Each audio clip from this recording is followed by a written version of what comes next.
স্কুলের পরীক্ষাটা ঠিক কেমন ছিল বলুন তো? একটা প্রশ্ন, একটা সিলেবাস। পড়ে গেলে পাস, আর না পড়ে গেলে ফেল। খুব সোজা হিসেব। কিন্তু জীবন জীবন কি সিলেবাস মেনে চলে? জীবন কি প্রশ্ন আগে বলে দেয়? উফ, বুঝতে পারছেন না, জীবন তো হঠাৎ করেই এমন এমন প্রশ্ন করে বসে যার কোনো উত্তর আমাদের জানা থাকে না।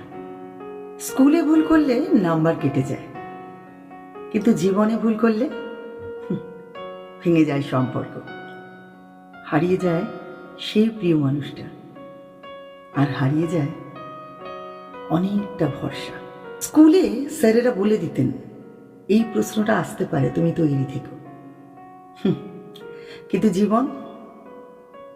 জীবন তো বলে না, আজ তুমি হাসবে না আজ তুমি কাঁদবে।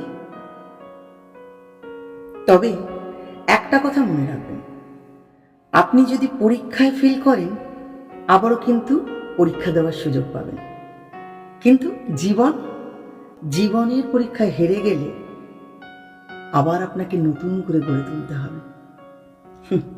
তাই একটাই কথা বলবো, জীবনের পরীক্ষা কঠিন ঠিকই, কিন্তু আপনি যদি নিজের উপর ভরসা রাখেন তাহলে এই এক্সামের টপার কিন্তু আপনি নিজেই। তাহলে চলুন এভাবেই চলতে থাকুক মন ছুঁয়ে যাওয়া গল্প। আমি তো লিলি। কথা বলার জায়গাটা বদলালেও অনুভবের ঠিকানাটা কিন্তু একটাই। আমার এই বাস্তব গল্পগুলো যদি আপনাদের ভালো লেগে থাকে তাহলে বন্ধুদের সাথে শেয়ার করে দেবেন, আর আমার পেজটা ফলো করতে ভুলবেন না।